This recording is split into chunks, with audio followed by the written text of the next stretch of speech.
Ladies and gentleman, propose ಮಾಡ್ತೀನಿ ಅಂತ ತನ್ನ ಪ್ರಿಯಕರನನ್ನ ಕರೆದು ಕೈಕಾಲು ಕಟ್ಟಿ ಸೀಮೆ ಎಣ್ಣೆ ಸುರಿದ ಭಯಾನಕ ಕತೆ ಹಿಂದಿನ ರಹಸ್ಯ ಏನು? ನಮ್ಮ ನೆಲದಲ್ಲಿ ಇಷ್ಟು ಕ್ರೌರ್ಯ ಹೇಗುಡ್ತು? ನಂಬಿಕೆ ಇಟ್ಟುವನನ್ನೇ ಬೆಂಕಿಗೆ ಆಹುತಿಯಾಗಿಸುವಂತಹ ಮನಸ್ಥಿತಿ ಎಲ್ಲಿಂದ ಬಂತು? ಇದು ಪ್ರೀತಿನಾ ಅಥವಾ ಪ್ರೀ ಪ್ಲಾನ್ಡ್ ಮರ್ಡರ? ಅರೆ ಬೆತ್ತಲಿಯಾಗಿ ಓಡಿ ಬಂದ ಆಕೆ ಹೇಳಿದ ಕಥೆಯಲ್ಲಿ ಸತ್ಯ ಏನು? ಸಮಾಜದಲ್ಲಿ ಮನುಷ್ಯತ್ವ ಅನ್ನೋದೇ ಕಳೆದು ಹೋಯ್ತಾ ಅನ್ನೋದೇ ಇವತ್ತಿನ ಫೋಕಸ್ ಪವರ್ನ ಟಾಪಿಕ್. ನಾನು ಪವಿತ್ರ. ಈ ಬಗ್ಗೆ ಹೆಚ್ಚಿನ ಮಾಹಿತಿಯನ್ನ ಕೊಡ್ತಾರೆ ನಮ್ಮ ಚಾನೆಲ್ನ ಮುಖ್ಯಸ್ಥರಾದಂತಹ ಹೇಮಂತ್ ಅವರು. Sir hi. ಸರ್, ಬೆಳಗ್ಗೆ ಈ ತರದೊಂದು ನ್ಯೂಸ್ ಅಂದ್ರೆ ತಾನು ಪ್ರೀತಿಸಿದ ಪ್ರಿಯಕರನ್ನೇ ಸೀಮೆಣ್ಣೆ ಸುಟ್ಟು ಕೊಲ್ಲುವಂತಹ ಆ ಒಂದು ಅಂದ್ರೆ ಏನ್ ಹೇಳ್ತಾರೆ, ಅದೊಂದು ಭಯಾನಕ. ಆಕ್ಚುಲಿ ಏನ್ ಗೊತ್ತಾ ಪವಿತ್ರ, ನೀವು ಈ ಕ್ರೈಮ್ ಅನ್ನೋದು ಇರುತ್ತಲ್ಲ, ಈ ಕ್ರೈಮ್ ಕೊಲೆಗಳು, ಅದಾದ್ಮೇಲೆ ಗಲಾಟೆಗಳು, ಹೊಡೆದಾಟ, ಯಾವುದೇ ರೀತಿಯ ಕ್ರೈಮ್ ನಮ್ಮ ರಾಜ್ಯದಲ್ಲಿ ಎಷ್ಟು ಕ್ರೈಮ್ಗಳು ದಾಖಲಾಗ್ತವೆ, ಈ ಕ್ರೈಮ್ನ 95% ಕಾರಣ ಪ್ರೀತಿ ಮುಂದುವರೆದು ಅದು ಅಕ್ರಮ ಪ್ರೀತಿ ಆಗಿರ್ಬೋದು, ಅಕ್ರಮ ಸಂಬಂಧ ಆಗಿರ್ಬೋದು. ಓಕೆ, ಇದ್ರ ವಿಚಾರಕ್ಕನೆ 95% ಕೊಲೆಗಳು. ಉಳಿದಿರೋ 5% ಆಸ್ತಿ ವಿಚಾರ ಅದು ಇದು ಬಿಟ್ರೆ 95% ನಮ್ಮ ದೇಶದಲ್ಲಿ ಅಥವಾ ನಮ್ಮ ರಾಜ್ಯದಲ್ಲಿ ನಡೀತಿರುವಂತಹ ಕೊಲೆಗಳಲ್ಲಿ ಕಾರಣನೇ ಪ್ರೀತಿ. ನಾವೇನ್ ಹಾಕೊಂಡಿದೀವಿ, ಪ್ರೀತಿ ಮತ್ತದು ಮರ್ಡರ್, ಈ ತರ. ಅದ್ರ ಒಂದು ಭಾಗ ಇದೆ ಅಷ್ಟೇ. ಈ ಪ್ರೀತಿ ಕುರುಡು ಅಂತಾರೆ. ಅಂದ್ರೆ ಹಾಗಾದ್ರೆ ಇತ್ತೀಚೆಗೆ ಟಾಕ್ಸಿಕ್ ಲವ್ ಅನ್ನೋದು ಜಾಸ್ತಿ ಆಗ್ತಾ ಇದೆಯಾ ಅಂತ ಸರ್? ಖಂಡಿತವಾಗ್ಲೂ ಅದನ್ನ ಲವ್ ಅಂತ ಹೇಳಕ್ಕಾಗಲ್ಲ. ಇದು ಲವ್ ಅಲ್ಲ, ಇದು ಪ್ರೀತಿ ಅಲ್ಲ. ಪ್ರೀತಿ ಯಾವತ್ತು ಹಿಂಸೆ ಕೊಡಲ್ಲ, ಪ್ರೀತಿ ಹಿಂಸಲ್ಲ. ಏನೇ ಆದ್ರೂ ಕೂಡ ಪ್ರೀತಿಸಿದವರು ಚೆನ್ನಾಗಿರ್ಲಿ ಅಂತ ಬಯಸ್ತಾರೆ. ಈ ರೀತಿ ಹೀನವಾಗಿ ಕ್ರೌರ್ಯದಿಂದ ಇಷ್ಟೊಂದು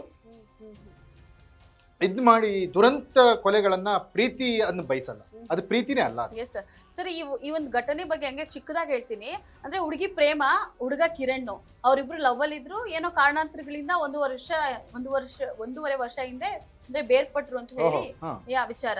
ಸೊ ಅವನು ಬಂದ್ಬಿಟ್ಟು ಎಕ್ಸ್ ಲವರ್ ಜೊತೆ ಅಂದ್ರೆ ಅವಳ ಬರ್ಡೇ ಸೆಲೆಬ್ರೇಷನ್ ಮಾಡಿ ಫೋಟೋ ಹಂಚ್ಕೊಂಡಿದ್ದಂತೆ. ಇದನ್ನ ಇವಳಿಗೆ ನೋಡಿ ಸಹಿಸಕ್ಕಾಗದೆ, ಸರಿ ಅದಾದ್ಮೇಲೆ ಮತ್ತೆ ಕಾಂಟ್ಯಾಕ್ಟ್ ಮಾಡಿದಾಳೆ.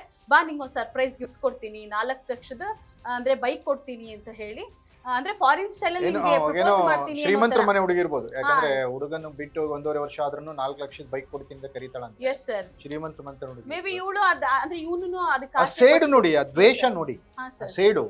1.5 ವರ್ಷ ಅವಳು ಹುದುಗಿಸಿ ಇಟ್ಕೊಂಡಿರುವಂತಹ ಆ ಸೇಡಿನ ಜ್ವಾಲೆ ಯಾವ ತರ ಹೋಗಿದೆ, ಅದಕ್ಕೆ ಅವಳು ಪ್ಲಾನ್ ಮಾಡಿರೋದು ನೋಡಿ. Yes sir, ಕರ್ಸಿದ್ಲಂತೆ. ಕರ್ಸ್ಬಿಟ್ಟು ಅದಾದ್ಮೇಲೆ ಅಂದ್ರೆ ಎಲ್ಲ ಕೈ ಕಾಲೆಲ್ಲ ಕಟ್ಟಿ ಹಾಕಿ ಸೀಮೆಣ್ಣೆ ಮೊದಲೇ ರೆಡಿ ಮಾಡಿ ಇಟ್ಕೊಂಡಿದ್ದಂತೆ. ಸೀಮೆಣ್ಣೆ ಹೋಯ್ದು ಬೆಂಕಿ ಇಟ್ಟಿರೋದು ನೋಡಿ.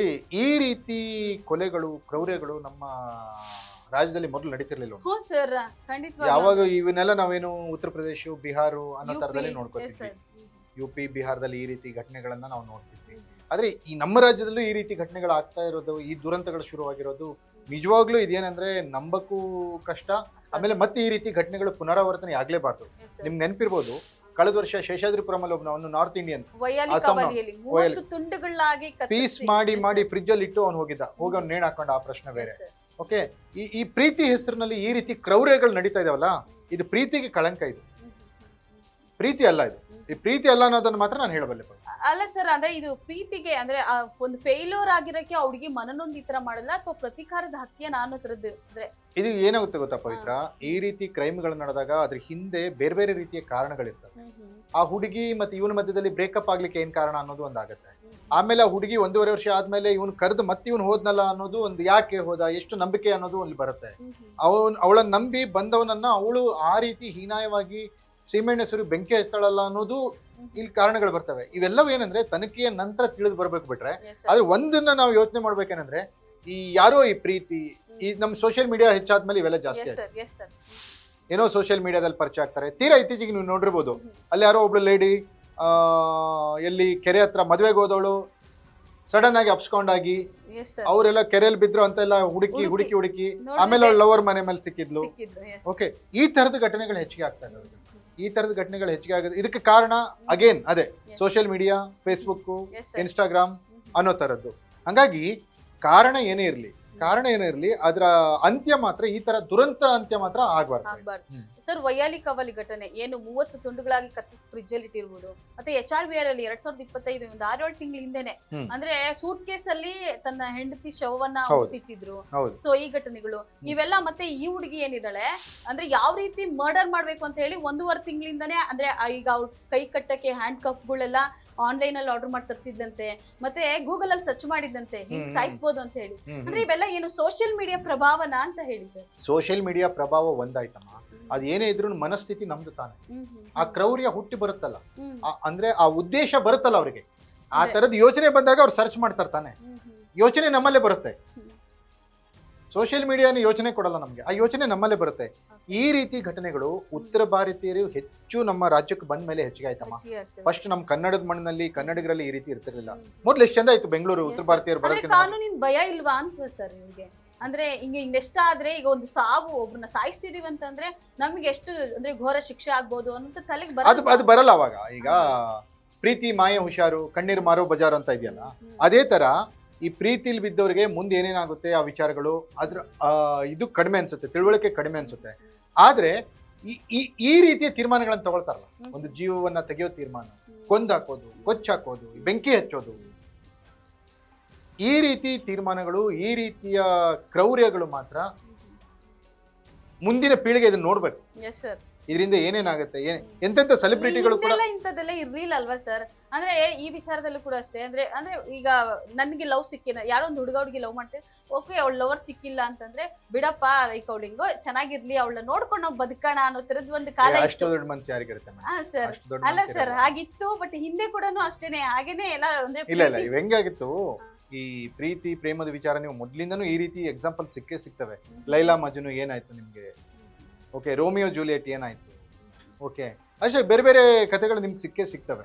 ಓಕೆ, ಹಂಗಾಗಿ ಈ ಪ್ರೀತಿ ಪ್ರೇಮ ಅನ್ನುವಂಥದ್ದು ಅವರು ಯಾವ ರೀತಿ ಅದನ್ನ ಕನ್ವಿನ್ಸ್ ಮಾಡ್ತಾರೆ ಅನ್ನೋದ್ರ ಮೇಲೆ ಡಿಪೆಂಡ್ ಆಗುತ್ತೆ. ಬಟ್ ಅಗೇನ್ ನಾನು ಹೇಳೋದೇನಂದ್ರೆ, ಈ ರೀತಿಯ ಒಂದು ಹಿಂಸೆ, ಪ್ರೀತಿ ಏನಕ್ಕೆ ಮನಸ್ಸಿಗೆ ನೆಮ್ಮದಿ ಕೊಡ್ಲಿ, ಶಾಂತಿ ಕೊಡ್ಲಿ ಅಂತ.